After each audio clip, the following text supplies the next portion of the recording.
Okay. Good afternoon, everyone. I hope you had a lovely day. Thank you so much for taking time to be with us this afternoon. I think we have a very exciting session. We have a host of very experienced USAID Foreign Service officers who are going to talk with us about not only their passion, but some of the work that they're doing, the important work actually that they are doing for USAID, and including our uh, Gary Juice, who will be our moderator, a retired USAID Foreign Service officer. Welcome again. My name is Eureka Huggins. I'm the director for the Donald Payne International Development Fellowship Program. Thank you on behalf of my team. We are here and we're excited that you are here with us too. So we're going to begin with just giving you a very brief overview of the Donald Payne International Development Fellowship Program. We have covered this in previous sessions, so hopefully you can go back to the link because this time we want to spend as much as we could with our Foreign Service officers. So I'm going to share my screen and okay. So here we are. Okay, 1 second.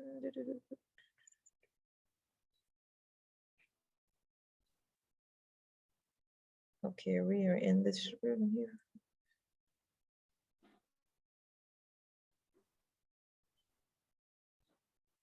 Okay, can you see are you seeing the slides?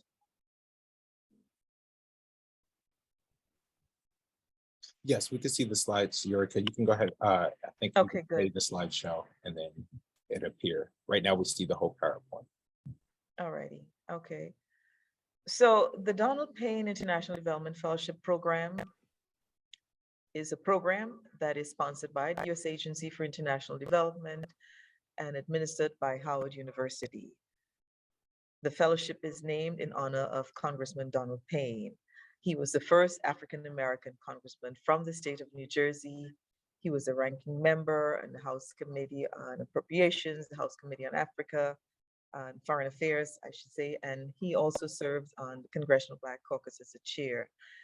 He was often called Congressman Payne, Mr. Africa, because of his passion, not only for humanity, but especially for young people, whether they are on the streets of New Jersey or they are in the streets of any country around the world.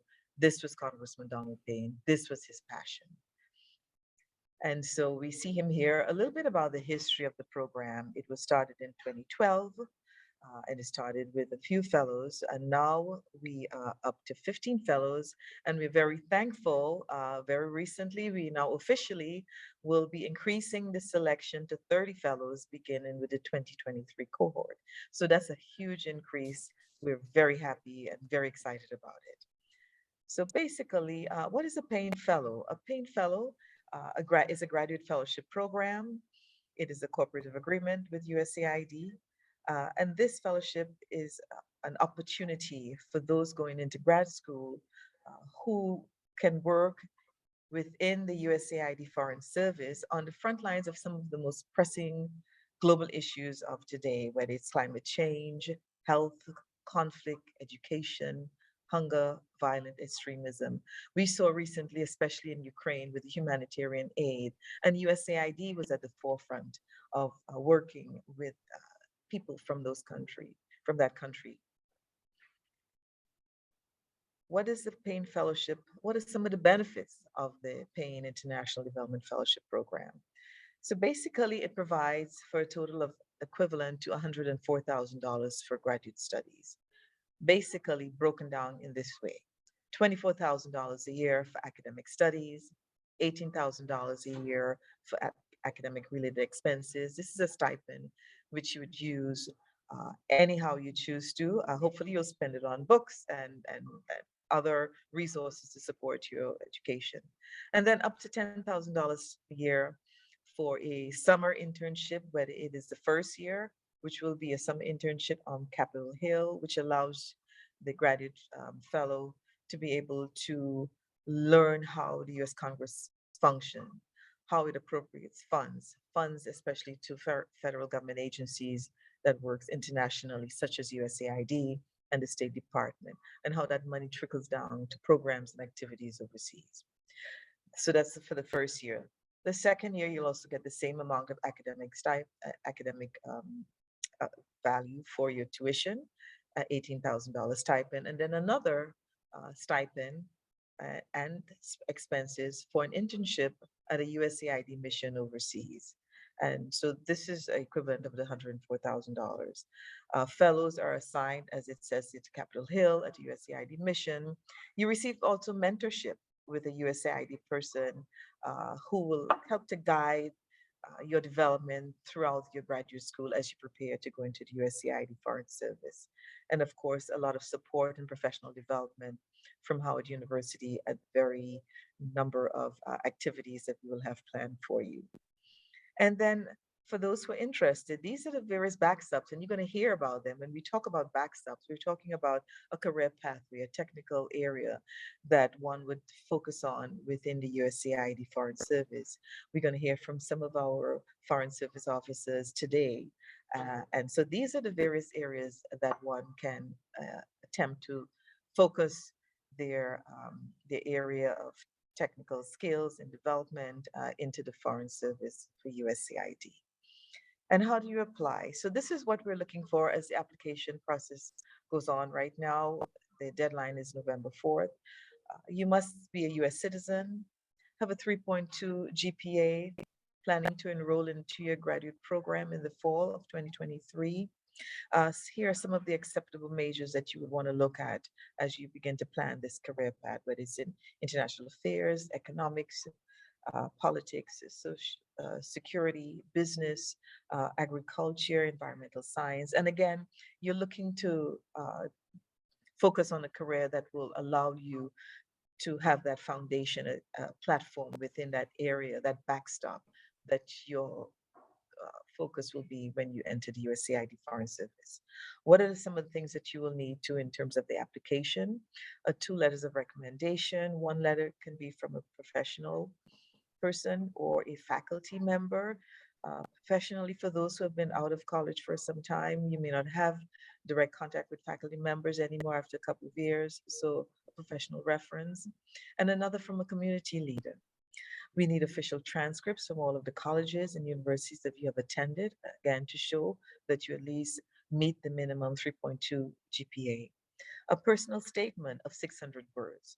Tell us why you are passionate about service. Why do you want a career in the USAID Foreign Service?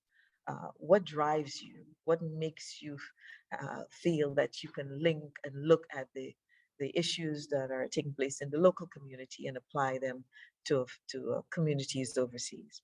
And then a statement of 400 words or less in terms of looking at your financial assistance, your needs.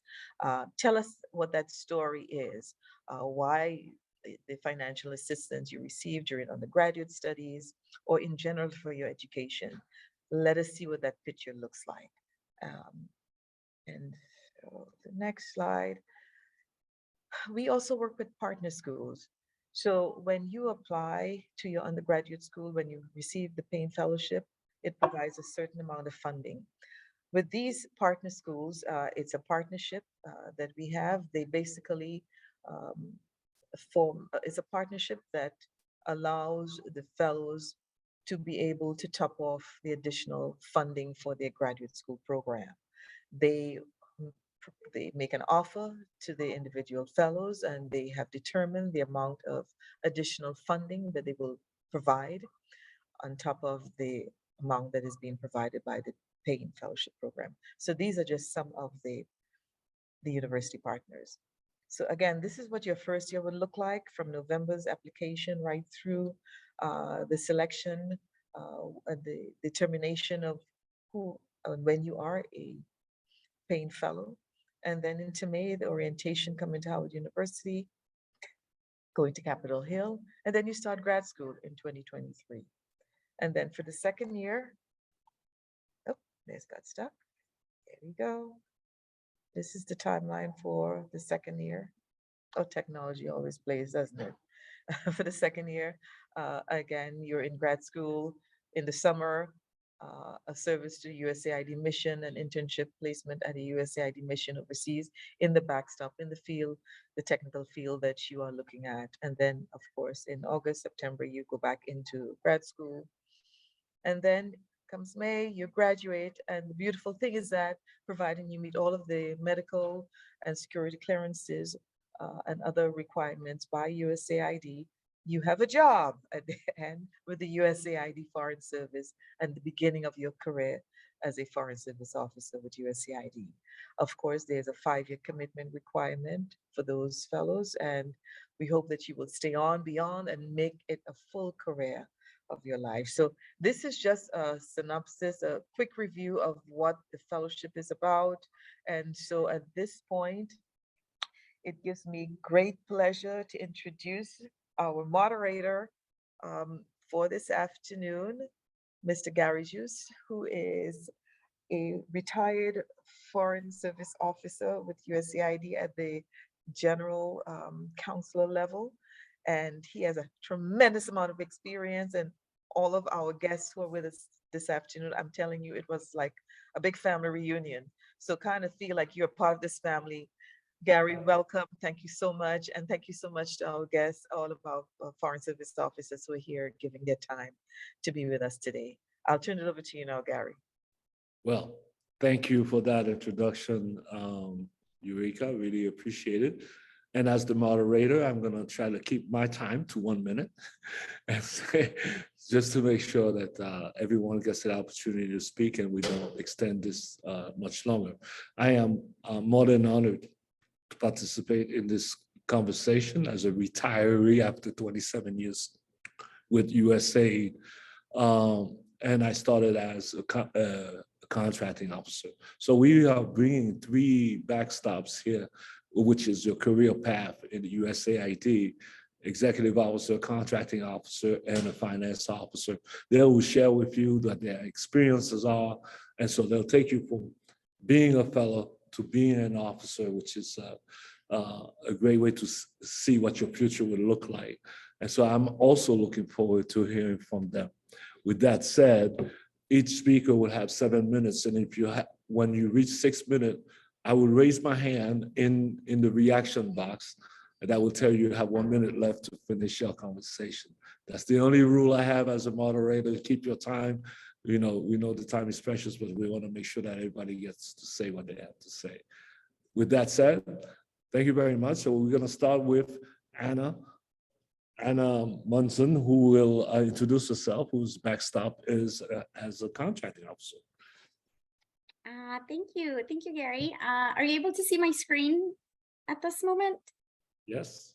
Yes, we're seeing. The PowerPoint presentation? Yes. Yes, we can see your screen, Anna. Okay, great. So thank you, Gary. Just to make a small clarification, we were not fellows. We are not the Payne fellows. Oh. I'd like to say, however, that I am an honorary fellow because I applied to the Payne Fellowship back when I was in 2015, and I made it to the 7th place. And by today's numbers, especially the 30 new fellows that are coming in for class 2023, as Eureka mentioned, I would probably have made it in. But having said that, I want to start off by saying that thank you, Eureka and Howard University, for this being the first time that the support backstops, as we're known, are able to talk to prospective fellows. And I'm going to start right off with, what is a contracting officer? I know that's probably a very vague name out there for those not in government. And I want to start off by saying that there are contracting officers in all federal agencies, and really the USAID executes the appropriations from Congress through different mechanisms, contracts, grants, cooperative agreements, just to name a few. And on average, the USAID's Office of Acquisition and Assistance executes $20 billion per year through these obligations, through these types of mechanisms, as we call them. 85% of that. So for instance, in 2021, we had an unprecedented 26.9 billion obligations, total obligations. A lot of that, as you probably can imagine, came from the COVID response, even Afghanistan, and then last year with the Ukraine response as well. Our Backstop-93 contracting officers are in charge of the warrant authority. We have the warrant authority responsibility of 85% of that. So what is a warrant authority responsibility? In other words, we sign off the checks on all projects and programs that we do through acquisition and assistance. And I will move on and say that, as you can tell, and from this data that I'm presenting, each CO manages an average of $65 million annually at USAID missions. So that is a huge, huge responsibility. And that is the reason why our Backstop is really involved in the whole project development cycle. So for those of you who are familiar with the project development cycle, we start from the very proposal stages of what it is that a project aims to do, a program aims to do in a very specific technical area. So this is why we're involved with other technical offices. So technical offices can be environmental, governance, and others. And we are working with them from the very beginning to be able to advise on and ensure that these projects are complying with all the federal laws, regulations, federal laws and regulations and policies. And ultimately, we're responsible for that as having the warrant authority. I think I will leave that there, but just to say that also we don't just work at the proposal stage. We are always overseeing each one of our projects. In the mission, we do assign a technical officer to be our contracting officer representative in the field. They're the ones that manage the day-to-day, but we are always working and supervising, and we also get to be in the field and go, supervise these as well. I'm gonna move on to the next slide.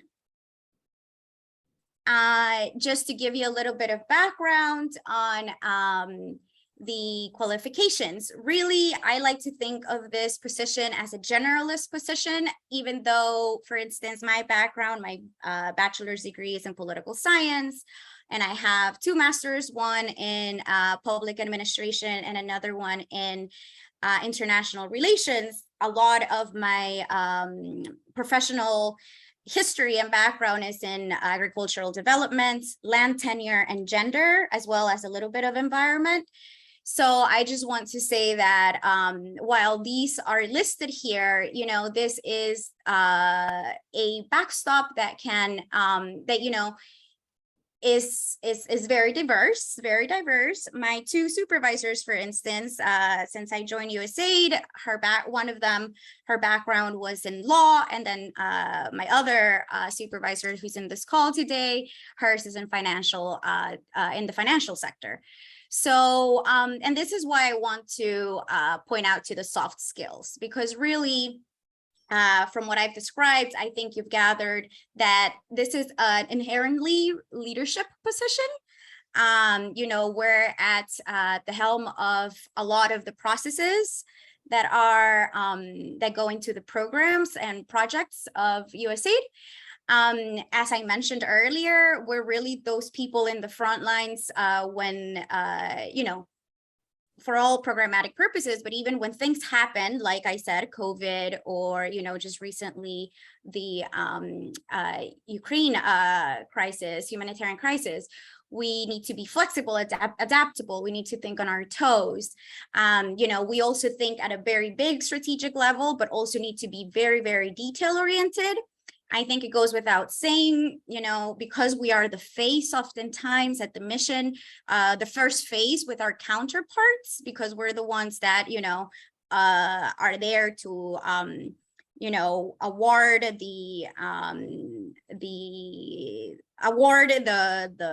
whether it be a cooperative agreement or contract, we have that very direct interface. And of course, you're in USAID. I'm sure, most of you have these multicultural and diverse backgrounds. And I do want to point out to the language learning, you really have to like it.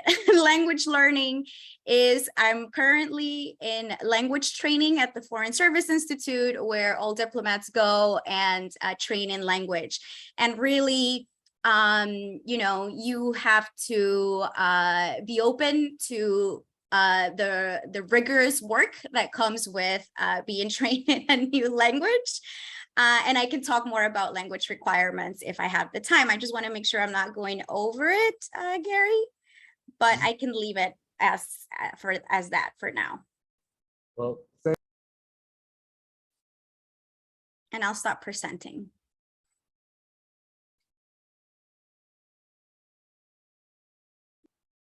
Oh, I think I You're stopped. muted, Gary. Oh, stop muted sharing. myself by accident. All right, this is technology. All right, so now we would like to introduce an example of the executive finance officer, I believe, is Lavelle Kirkpatrick, who will speak about what being finance officer is all about. Lavelle? Okay, thank you, Gary. Let me know. When you Lavelle, can- do you have the PowerPoint? You want me to pull it up? I do. Gary, just to let you know, we can't see your hand when we're presenting. So maybe you just want to let us know. Oh, are you guys? Can you see it? Yes, we can see it. Okay. So good evening. Thank you for having me. I'm Lavelle Kirkpatrick. I'm a controller with USAID. A little bit about me. I have 16 years of work experience, the bulk of which, about 12 years, have been spent working overseas in the Middle East and all across Africa. I've worked for the State Department, Peace Corps, and now USAID. I actually have an accounting background. That's sort of how I got my start in my career. But eventually I sort of found out about this career by accident. I took a job overseas and it sort of opened my eyes to, the rest of the world and how other people live. And it sparked something in me in that, I'm passionate about helping others and doing some good in the world.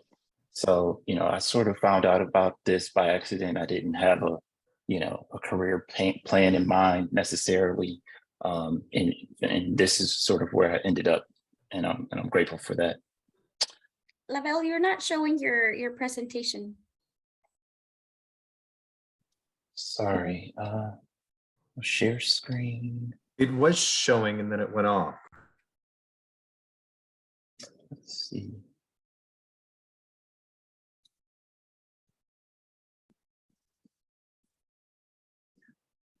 Is Erica showing it? I see it, but We can see it now. Yeah.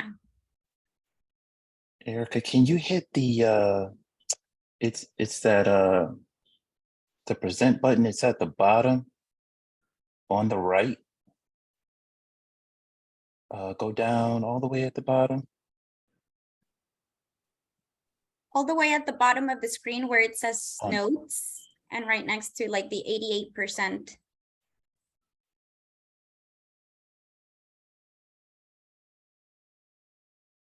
Yep, that works. So I gave my introduction of myself. Next slide.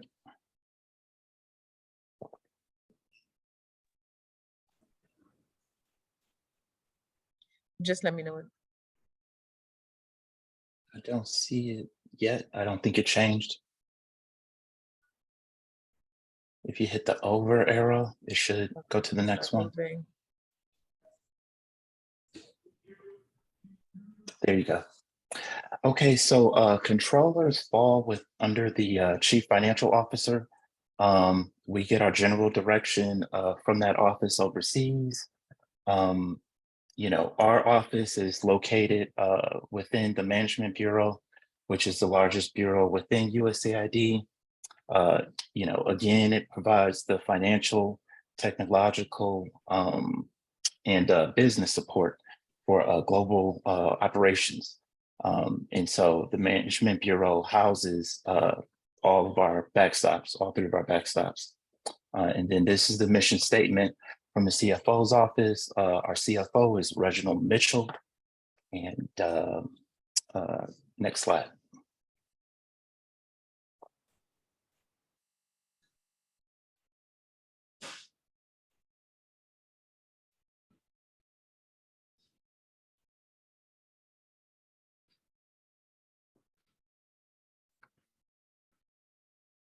Yeah. Okay. So controller responsibilities, as you can see, it's not just about being an accountant or a numbers person. You're kind of looked at as a trusted business advisor. Oh, yeah. And so, sort of keep that in mind. If this is sort of a career that you're looking at, is more it's more to it than just the numbers. It's being able to, analyze numbers, being able to communicate with various offices, and just providing that financial expertise at a mission. I want to say that the financial management backstop, we help uphold regulations and laws that impact foreign policy overseas. We also help mitigate risk that comes with working overseas and complex and unsecure environments. And then finally, we're also there to support the local staff within the USAID mission. And so a lot of our support to local staff is through capacity building and other means. Okay, next slide. If you could go for one, okay. So here are the majors that are accepted for the financial management backstop. As you can see, there's a number of different avenues you can take to fulfill that requirement. Next. One thing I do want to point out is that within, as you're picking your major and that sort of thing, if you're interested in financial management, you want to make sure you have at least 24 semester hours in accounting. I've seen this sort of trip people up sometimes. They might have the business or the management degree, but then they don't have the hours in accounting required. Next. And then, a little bit about sort of my sort of path to this career. So my bachelor's is in economics, and then I eventually got my master's in accounting. And then after that, I sat for the certified public accountant exam and got that credential. So, these are the minimum qualifications, but, I would urge you to always, go above and beyond wherever possible. Next slide. So overseas, every mission is unique and how they're structured. I'm going to go over a little bit about how the office is structured in Uganda, which is where I will be posted next year. It's broken up into 3 sections. The first being the accounting section. They sort of do the day-to-day, obligating, managing budgets, doing cash reconciliations, a lot of the grunt work, as it will, for the financial management office. Next. And then you have the financial analyst section. They do a little bit more on the analysis side as far as our programs within a country. You can see they have enterprise risk management responsibilities, financial reviews, other reporting that's sort of required throughout the year. Next. And then we have our voucher examination section. They go over all the allowances, for staff members overseas. They pay, a lot of the bills, and they also work with both internal and external customers on training, whether it be with USAID staff or working with implementing partners or local host country governments. The staff there do train with others. Next slide. I guess that's it. So thank you for listening, for having me, and I hope that I kept it under 7 minutes. Well, thank you. Yes, you have kept it under 7 minutes, but thank you very much, Lavelle. That was very informative to the group, and I'm looking forward to more in the discussion phase. Interesting career path. We all have gone through that.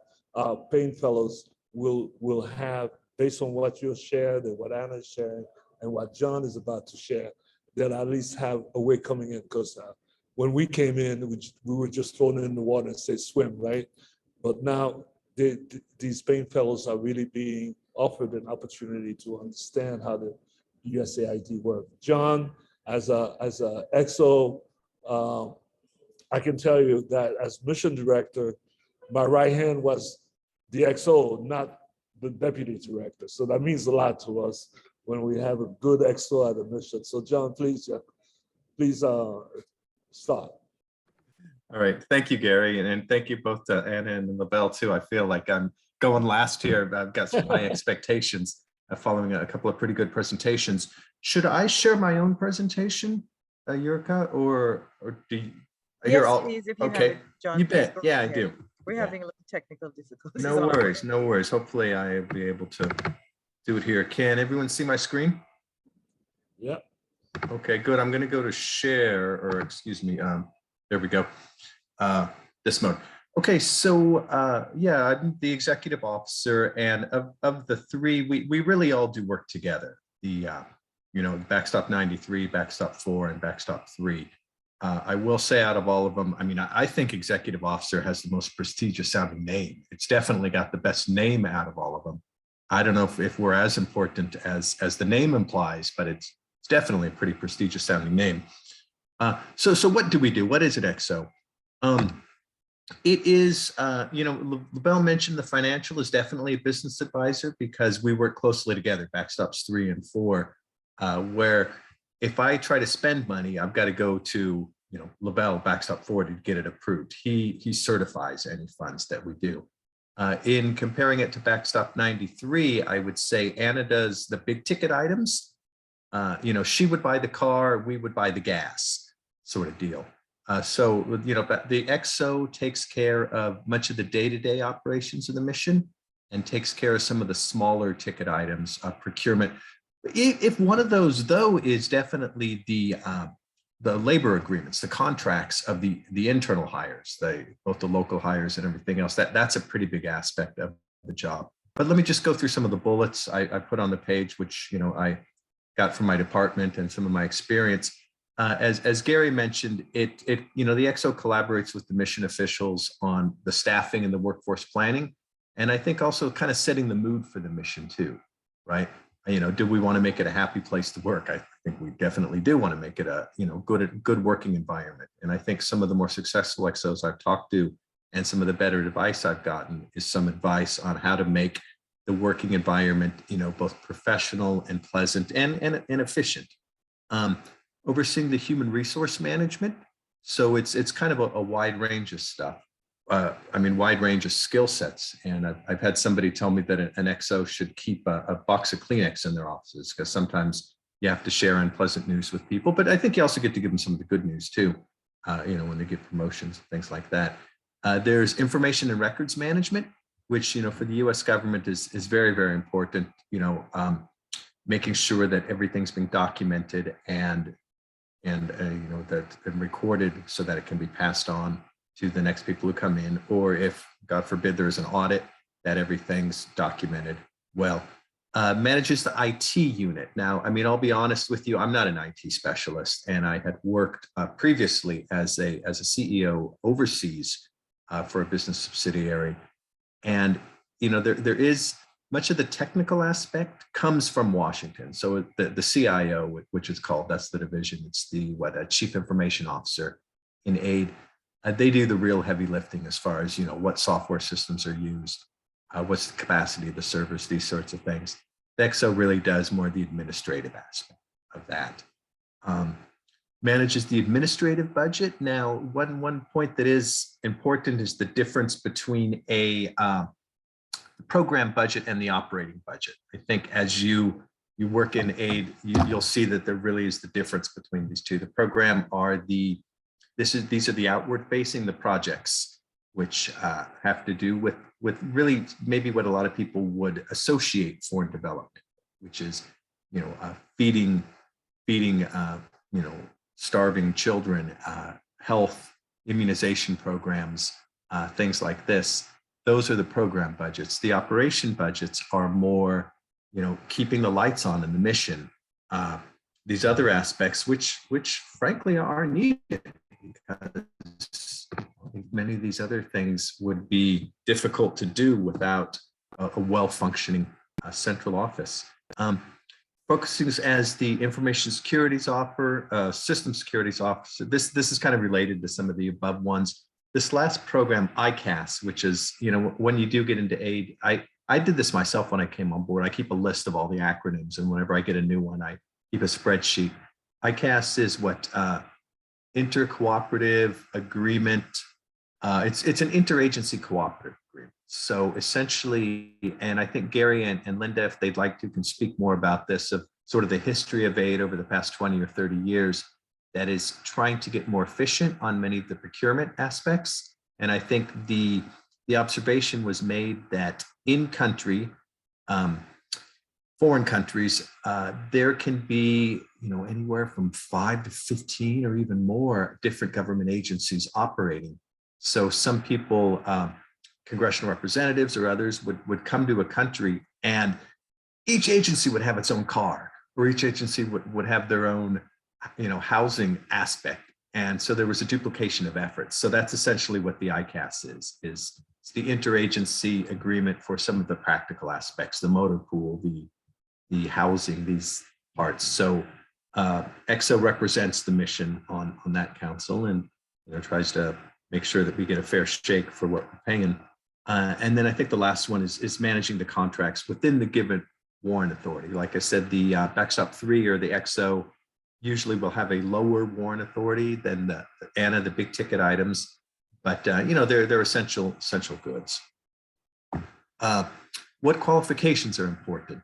We have some relevant majors here. Some of the same ones you'll see in some of the other backstops. I think business administration is really an important one, because that's a lot of what you're doing, while some of these others also, like public administration, law, HR. I think that's the aspect that an EXO really, there is a big emphasis on that. Security, that I mentioned that, the thing with EXO, there are so many different responsibilities. It is hard to keep them straight. I mean, so, it probably has a wider range of relevant majors than many of the other backstops. My own, I didn't tell you about myself. I have an MBA. I came from 20 plus years of managing projects overseas. I did microfinance for years, managing institutions through Eastern Europe, Asian world, and really just a few years in Africa. I was about 3 or 4 years in East Africa. So that's my background, is definitely running, businesses. So they gave me the job. So I guess I met the qualifications. Relevant work experience are, some of the same things that line up with the majors, or with the education, business management, public administration, strategic operations, risk management, human resources. These are many of the skill sets that would, facilitate you to be a successful HO. Some of the other presenters, Anna and Lavelle, had mentioned the importance of working overseas and the importance of cultural adaptability. Anna mentioned language. Language is very, very important. Some of the missions have language requirements, in that you do have to pass a test to do it. And even the ones that don't, I will say that your day-to-day life overseas is your stress levels are just a whole lot lower if you could hop into a cab and talk with a cab driver.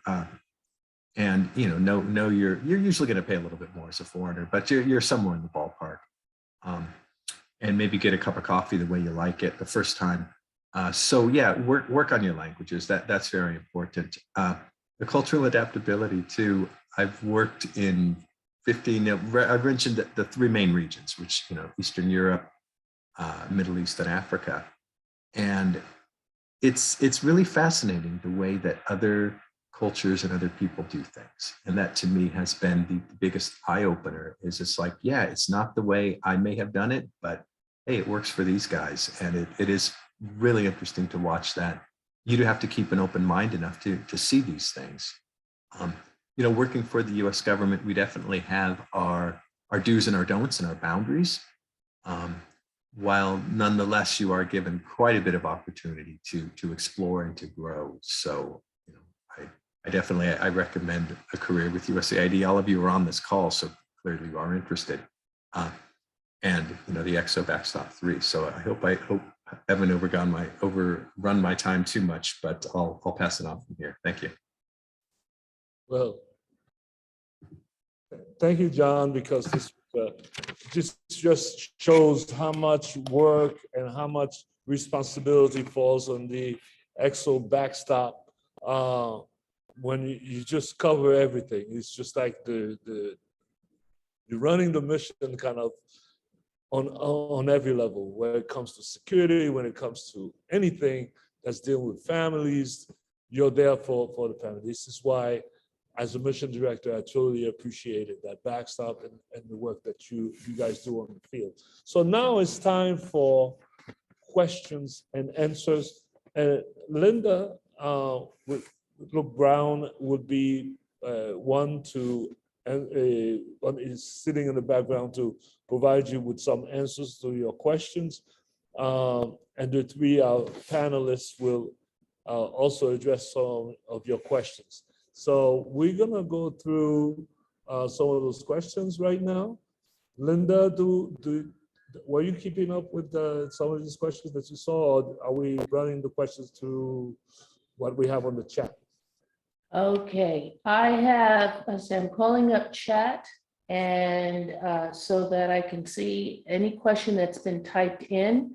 If not, please, when you ask a question, come off mute, introduce yourself and share your question. And if we don't get your question, just type it in so that we can keep track and get back to you. So the floor is open for the first question. Again, feel free to come off mute, introduce yourself and ask your question. Or if you're more comfortable typing in chat, so that we all can see it. Gary, our panelist, and even Bola. Bola, thank you for being here, as well as speaking as a Foreign Service contracting officer with tremendous amount of experience as well. Okay, so while everybody's thinking about questions, let me just share an incredible amount of thanks to excellent presentations from Anna, John, and Lavelle. And one of the things that they have each mentioned that I'd like to just galvanize is that this is it's known as the support team. This is the financial management. This is the transactions, mission transactions towards our projects and activities. This is the operations of the mission. And our good running mission, and Gary can speak to this, when all three of these backstops work hand in hand, things really move smoothly. We'll also include our regional legal officer as well as our program officer, but you're talking to the team. Now, let's see, we have a question. Hi, I'm Amani Murdoch, a recent grad from Clark Atlanta University. Do you spend all of your time in your positions abroad? Okay, panelists, would you like to start? Gary, would you like to contribute?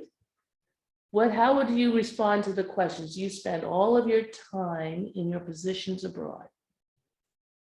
Depending on the I'm trying to understand the question. That question is, do you stay in your backstop or in your position as an executive officer or controller or as a contracting officer throughout your career?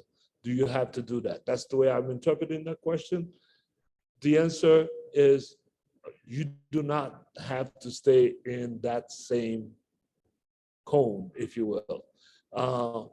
The agency is flexible enough to where they allow you to work in the different areas. And sometimes the mission is so small, and I have done it myself, where I've had the controller help out the contracting office, or I've had the XO help out the contracting office because they've had experiences in putting contracts together.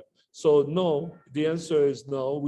You can always be detailed as well for a period of time to any of the backstops that you might be interested in, depending on what your ability is to carry out that work.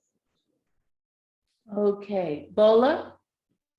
Yes, that's actually a very good and very insightful question.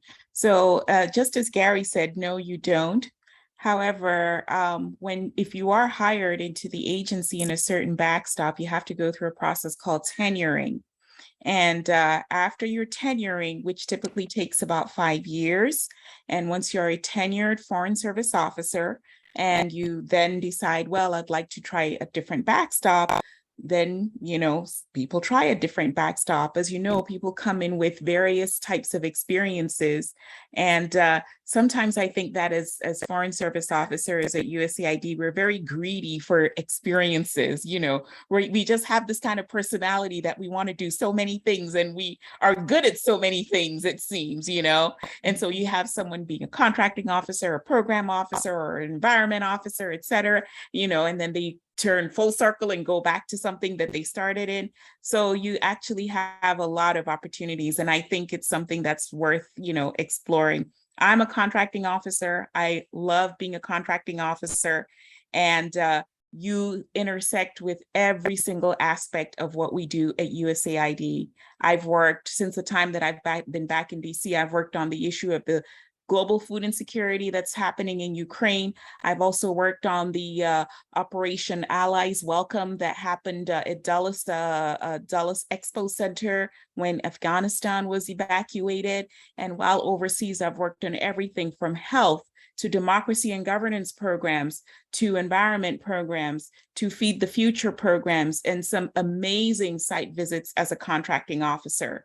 Gender-based violence, you name it, I've seen it, been there, and it's just an extraordinary backstop being a contracting officer. We really are in the forefront of development. So I just want to put in a plug there for being a CO. Mm-hmm. And before we get to Jacqueline's question, I like to look at Imani's question from all of your time in a position abroad. Foreign Service officers are required at some point in time to come back to Washington for an assignment. And also during your assignments overseas, you have not only annual leave in which you can come back to the States, you earn home leave 1 day a month for every month you're overseas, which is separate from your annual leave, in which you do come back to the States. You come back and you have that, Haagen-Dazs ice cream, or you go to your favorite cafe. So you don't spend it totally, you do have breaks and do have opportunities to serve in Washington.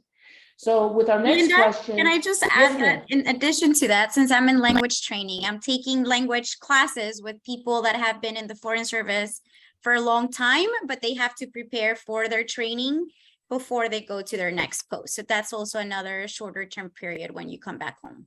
Excellent point, Anna. Thank you. You do come back to Washington for required training, or you can take them if they're offered in the region. But yes, there are opportunities to come back to the US for various trainings and leave. Jacqueline shares, hi, I'm wondering how often these FSO positions generally become available, and what is the best way to be considered for them? Is it a matter of simply monitoring USAID jobs and applying when you see a position you qualify for.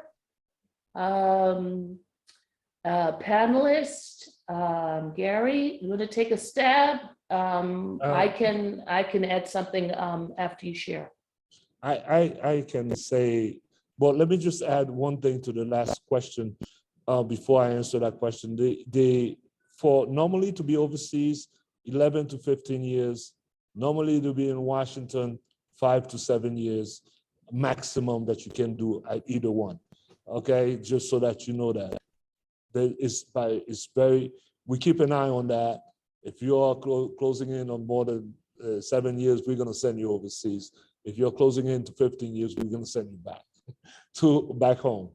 On the second question, since we are talking, the Payne Fellows is a way of getting in as a foreign service officer in the agency. Again, that's what we are talking about. We are talking about Payne Fellows this evening, how to go and get your graduate degree and align yourself so that you are in a particular backstop. That's for this discussion.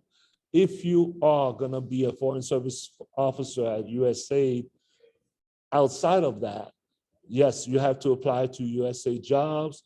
And how often does the agency make jobs available? Depends on how many positions are authorized by Congress for us to have.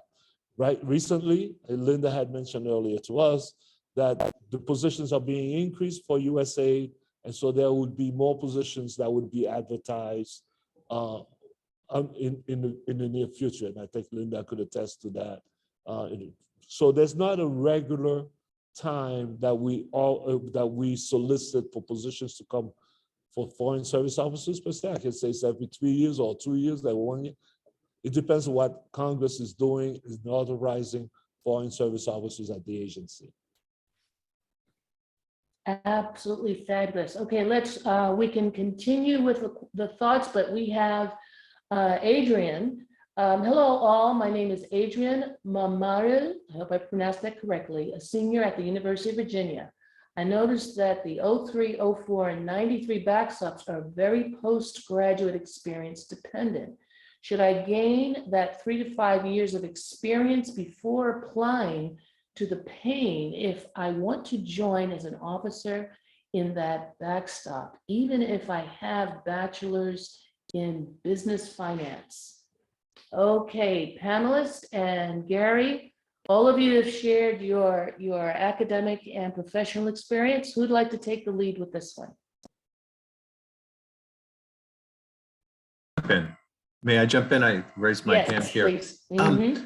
Adrian, I think it's a great question, and it's kind of the fundamental question a lot of people ask about grad school also, right? How much work experience should you have? Life experience should you have between undergrad and grad? And the answer is probably however much you need. Some people will tell you more is better within to some extent.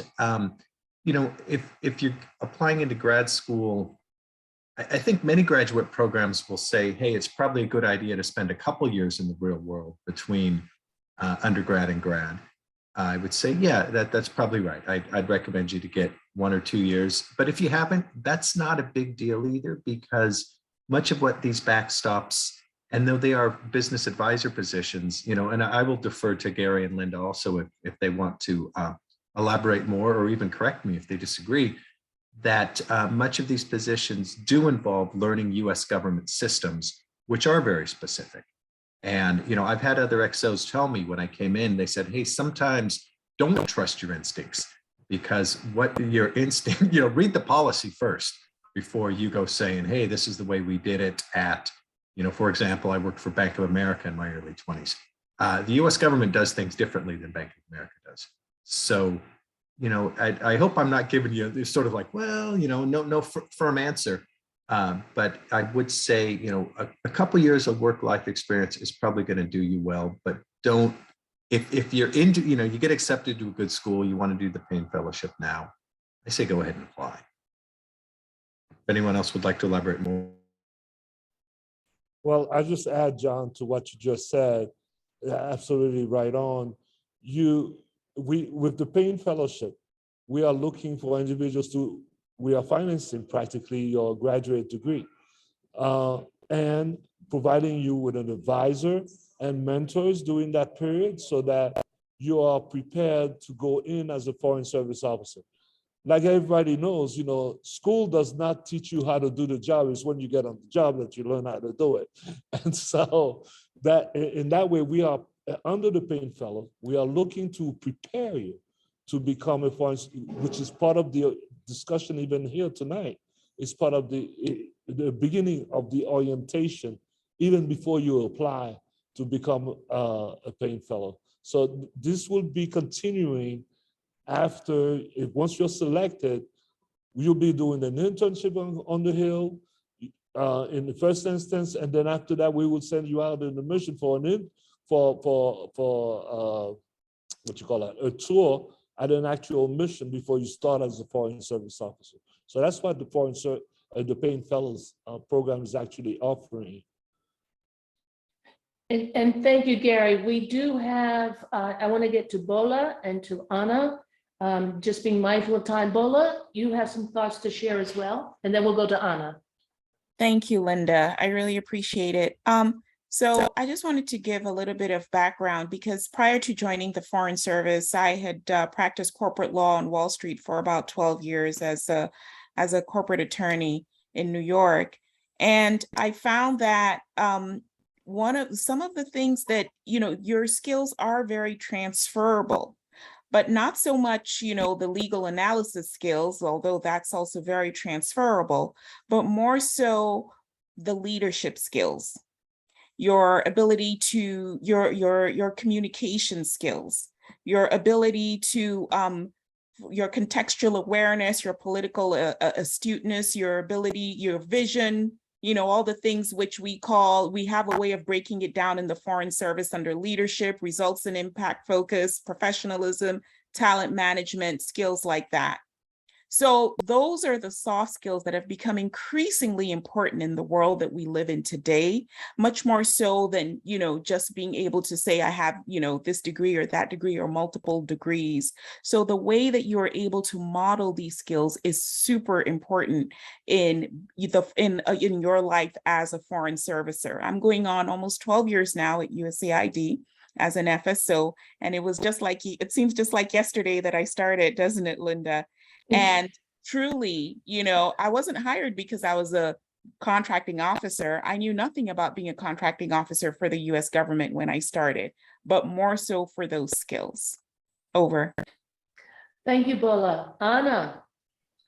I think Bola said exactly what I wanted to say. I will just add that, as I mentioned earlier, I applied to be a Payne Fellow about 7 years ago, or a little bit over that. And at that time, I didn't have the experience that I actually, you know, was able to build until I finally got into my dream job. But I think I want to let the students here today know that don't let these, you know, long resumes, long titles, and education be a reason to not try this out. I do want to put a plug in for this program because I think exactly what Gary also said, and coupled with Bola's soft skills and, you know, being able to have this more one-on-one mentorship as a Payne Fellow, I think that's a great benefit, and you're able to get some of that experience during the program as well during your master's program. And I think just to say a point on diversity, equity, and inclusion, which is also something very big for the U.S. Agency for Aid right now, you know, these type of opportunities allow mentors like Bola, like Gary, and like Linda on today's call to really be there and actually be able to get their wealth of expertise one-on-one. So I don't think, as I said back in the day, this Payne Fellows was a lot more limited. But I'm glad that with the change of times and more openness to diversity, we're able to have these programs that do provide a lot of the expertise and mentorship that we need as people of color. Thank you, Anna. I think we're running out of time, or we ran out of time. And so I'm going to give another opportunity if anybody wants to add or have a question, another question that we would address, and that would be the last thing that we do, and then I'll have ask Eureka if she would close us out. Thank you so much, Gary. Tremendous thanks to all of our speakers. I think that you have provided a solid introduction and shared as many of your experiences with the potential fellows who are here with us this afternoon. I really appreciate your insights. And you still have such a passion, and this is a good thing, right? Thank you so much to Anna for also organizing this panel, Lavelle, John, and Bola. Thank you for jumping in as well. And Linda, you're always welcome. Payne Fellowship, all of you are. Thank you so much. Gary is our senior advisor, so you can tell with all of his experiences, he's been able to pull this together. I want to thank all of the applicants who are here with us this afternoon. I hope this was helpful. I think it was definitely helpful for all of us who are learning. Thank you so much, and we will definitely be circling back with you because we feel that what you have shared today is really a lot of the foundation of what the important work that you're doing overseas, and we really appreciate it. And I think it needs to be highlighted even more. So we will definitely want to come back again with you for another set of just sharing in general your experiences. Everyone, please stay tuned. We have some more Backstop sessions coming up. Democracy and Governance and Humanitarian Assistance Officers will be speaking on October 6th. On October 11th, Environment and Program Officers will be speaking about their experiences. October 13th, the Health and Education Officers are going to share their role at the USAID mission overseas. If you haven't received emails from us and you just heard about this by chance, please drop your email in the chat so we can make certain that you're on the listserv. And to all of our colleagues, I know Anna and John, you've shared your email. Please do, if you wish to have the potential applicants reach out to you for additional questions, yeah, definitely do so. But I want to thank all of you again. I thank all of my colleagues at Howard University who are here with us tonight. Gary, thank you.